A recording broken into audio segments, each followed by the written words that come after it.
What's up, watch people? My name is Troy. I'm bold and I collect watches, and boy, do I have a stunner for you today. Big shout out to Wes, aka Mr. Budget Watch, for hooking me up. Truth be told, this one sparked an interest when I first laid eyes on it, but does it live up to my expectations? Let's find out. So, when you think of Oxford, what comes to mind? The university? The castle? How about the dictionary? It's maybe time to put a watch brand in that category because first impressions is that this is a watch that is good enough to put any brand on the map. The cost of this watch is going to be £289, a fantastic price for a very individual watch. No doubt a conversation starter and something I can guarantee will not be spotted out in the wild. That's the joy of microbrands. You get some exclusivity, and this watch is so far from what is on offer, and I think it's a staggering price. And also, it's limited edition to 200 pieces. This isn't a diver, but it has a diver design which is very clever.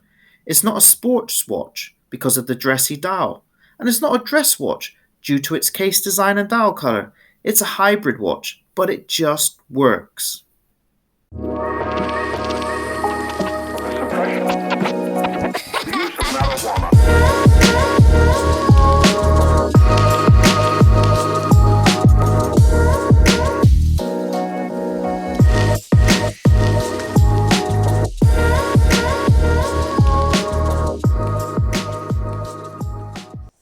The case is a mixture of brushed and polished 316L stainless steel.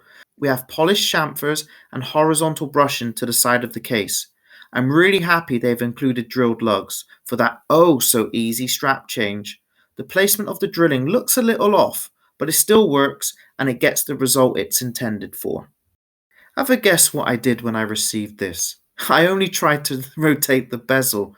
Did it rotate? No. Is it a bad thing? No. You'll see by the bezel markings, we just have hour markers, not a dive timer. Having these hour markings is a great addition because you'll see we just have stick batons for our hour markers, and what's even better is that this bezel is made from sapphire glass. And if you spotted the bezel alignment issue at the 12 o'clock, you're not alone. I also noticed this, but I've been reassured that all models making shipment to you guys will be spot on. On the back, we have more sapphire glass. So much sapphire, it's like the crown jewels. What I'm happy to report, it doesn't add much thickness to this watch. In my experience, when I've had watches with display case back, it adds a considerable amount of thickness, but it's very minimal here. It also has a screw down case back which helps with its water resistancy, and for this watch we have a water resistancy of 100 meters. This is a prototype model and Radcliffe have changed the signed crown logo. So what you see here is not what you'll get. It's only a push-pull crown, but that's okay because we need to remember this is not a diver. The hand winding is smooth because of the lovely job on the knurling. I did find it hard to grip and pull on a couple of occasions, and I had to use my nail underneath the crown to pull it out, but that was only on a couple of occasions. Inside powering this beauty is the Seiko Nh36 with a custom rose gold rotor. This is done in a guilloche to match that dial. The Nh36 comes with hacking and hand winding and has 41 hours power reserve, and it beats at 21,600 beats per hour. If we look at the crystal, we have even more sapphire. We have this beautiful domed sapphire crystal with anti-reflective coating. The distortion to this crystal gives the dial a little bit extra character, and I for one really like it. This dial is on a whole different level. The amount of detail shown here on the guilloche work cannot be outdone, but it has, because after speaking to the brand owner, I confirm there has been improvements to the dial and indices. But what does that mean? You can expect an even better dial if you're lucky enough to get your hands on one of these. The intricate dial work and color matches that date wheel, which has not only been customized to match the dial color, but also customized to read vertically. Not an easy feat I can imagine, but Radcliffe have executed this so well. It's beautifully framed in a polished metal to match the polished applied indices with double batons on the 3, 9 and 12. We have a beautiful second hand which has no loom, but both the hour and minute hand have loom. If you look at the hour hand, it lines up to the correct height of the indices. Fantastic attention to detail for sure. There is a very small chapter ring that has been placed just at the edge of the sapphire crystal. When looking top down, it's almost invisible. This is handy because it doesn't take away any of that beauty that this dial resonates.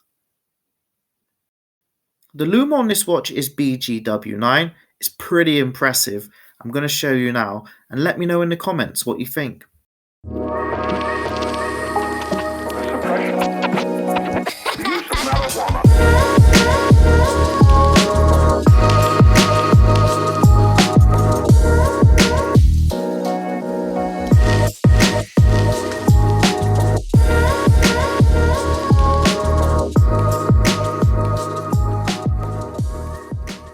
When purchasing this watch, not only can you choose it with a salmon dial on a steel bracelet or leather strap, you can choose this colorway with a leather strap.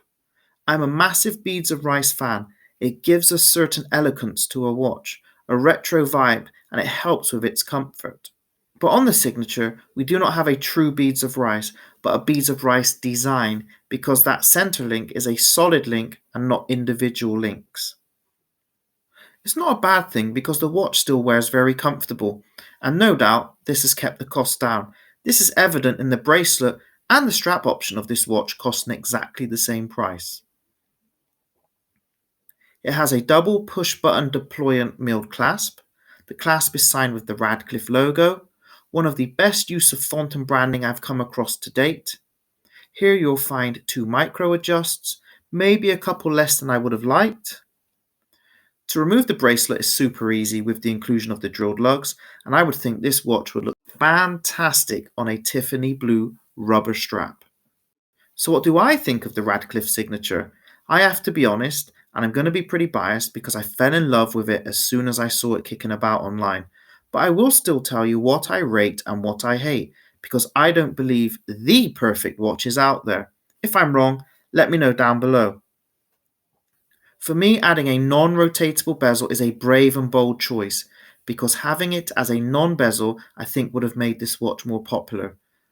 But it would lose that individualistic characteristic, almost making this watch border onto homage territory, akin to the Rolex Oyster Perpetual if it did. So I can totally understand the reasons behind the inclusion. Also the date window. Though charming and again individual, I'm a no date guy, and this watch is just screaming for a no date version. The dial is stunning, as are the execution of the hands and indices. For me, the dial would have flowed a lot better as a no date. But if you are a complications watch collector, I doubt you'll have a date window so intriguing in your collection. Now to tell you what I rate. I love this dial. The intricate guilloche is done to a very high standard. Also, the handset chosen. It works well with the applied indices. They're straight edges with subtle points to the end, and that's for both the hands and the indices. It's like a match made in heaven. The execution of the bezel is great. It includes sapphire glass and it has coloured matched markings. It blends well with the chapter ring and dial. The bracelet is also on point. Radcliffe have managed to get the look of Beads of Rice down to a T, and it's very, very comfortable indeed. So let me know down below what you rate and what you hate. And if this one isn't for you, make sure to follow Radcliffe on Instagram, where they have announced that they have a brand new design coming to Kickstarter. And that's all for me today. Thanks for watching, guys. Please remember, I'm an enthusiast and not an expert.